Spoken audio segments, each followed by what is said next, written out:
In today's Your Questions Answered, I'm going to be answering a question related to shellac. Tethysmere here says, would turpentine work as a solvent for shellac? And so along with this, I had another question which I can't remember who asked it, but I've got it written here, is how do you make powdered shellac? And so I thought what I'd do here is just tackle this starting with what shellac is, and we'll go through the gambit of all these questions. So first off, what is shellac? Well, you can see a shellac premixed solution here.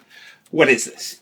Well, shellac is an excretion of the lac beetle. I believe it's the female lac beetle. It's collected, dried into sheets, and then broken up into flakes like this generally. These are a little bit finer, sometimes they're a little bit thicker. And what you have to do is break them down in the solvent. So the solvent that we use to break down shellac is alcohol. So alcohol, we obviously know, is from a fermentation process, and that is what we have to use to break down shellac.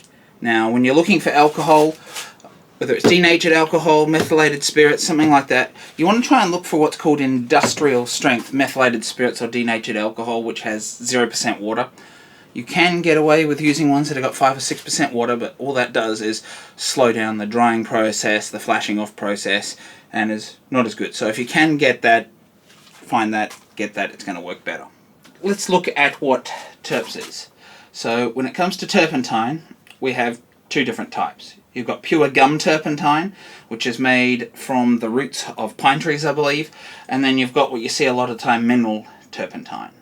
Now, mineral turpentine is a petroleum derivative, so it comes from crude oil and it's broken down, and so it's not actually an alcohol, which is why you can't use that to break down shellac. You need to have the alcohol, which is going to flash off and dissolve it because it's alcohol soluble.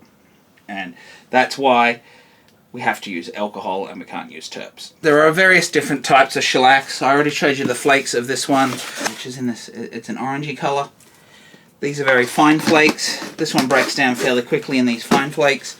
Other ones that I've got here is, I've got a blonde shellac here, and this is in a very light powdery form. Now, why is it powdered and how is it powdered? So I purchased this already powdered, and it breaks down and dissolves a lot quicker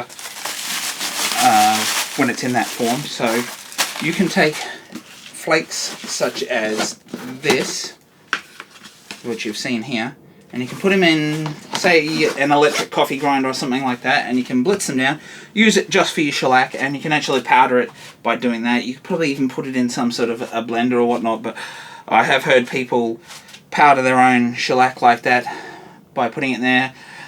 I think commercially, where it's done like this, it's put through some sort of a stone grinding machine, and that just grinds it into a fine powder like you would with flour, but you can use an electric coffee grinder, and I have done it with this stuff before, but I don't really need to with this one because those flakes are quite fine and they break down just as fast as the powder. So if you like this video, please do like and subscribe down below. While you're down there, do sound off in the comments.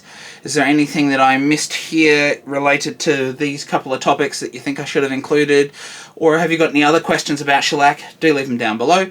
And if you would like to see another Your Questions Answered video, do check out the playlist up here where all the questions from the Your Questions Answered series can be found.